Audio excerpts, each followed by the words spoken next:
Good evening, guys! Gagawa naman tayo ngayon ng pistachio sandwich. Ayan. Simple lang siya pero super sarap. It is one of my favorite actually. Ayan, may spreadable pistachio kami. Galing kasi siya sa ref, so kailangan mo siyang i-melt. Ang pistachio, pag minix mo siya na minix ng ganyan, magme-melt siya, magiging ganyan ang texture niya. Ayan, spreadable na. Pag ganyan na siya, pwede mo na siya ilagay sa sandwich. Ayan, nag-line up lang ako ng 4 na loaf bread. O, diba? Hindi ako matakaw. Hindi halata. And then, ayan na. Lagay na natin siya. Actually, tinatansya ko. Konti lang kasi yung nilabas kong pistachio cream. So, tinatansya ko siya para mag-even yung quantity niya per sandwich, per loaf of bread. Tapos, spread mo lang siyang ganyan.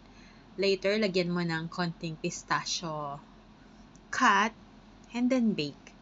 Actually, binake ko siya for 5 minutes. Pwedeng longer kung gusto niya ng crunchy.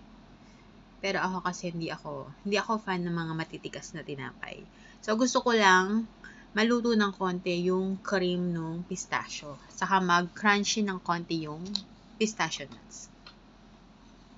Ayan na. Pasensya na doon sa kuha. Hindi ko alam na pag naka-stand ng cellphone is magiging ganito pa siyang live.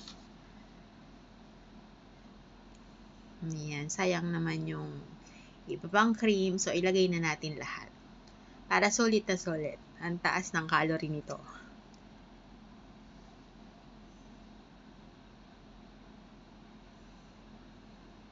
Ayan na. Lagyan na natin siya ng pistachio nuts. Masarap siya.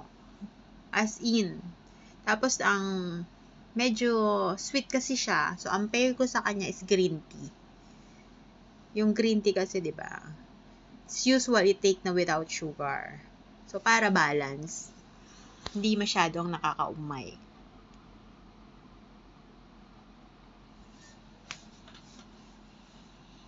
Ayan na. Too generous ang pagkakalagay. Actually, nag-preheat na ako ng oven. Para pagkatapos niya, mainit na siya, diba? Paglagay, mainit na yung oven. So, it won't take too much time. Tiyanan! Ayan na, nagbabago na yung texture niya. Pero pag ganyan, hindi pa siya luto.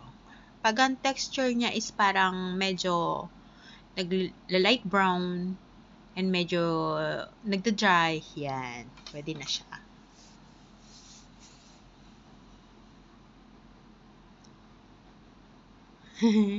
Muusok-usok na siya. Ayan na. O, diba? With green tea. Tapos, cut natin siya. Actually, na-cut ko siya by 4. Hindi ko siya makain kasi ang laki ng cut. O, diba? Hinat ko siya ng 4, tapos hirap na hirap ako.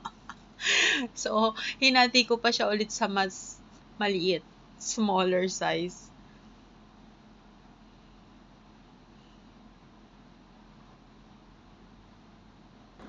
So, ayan, kinat ko siya sa smaller size para hindi mahirap kainin. Thank you guys for watching. Bye!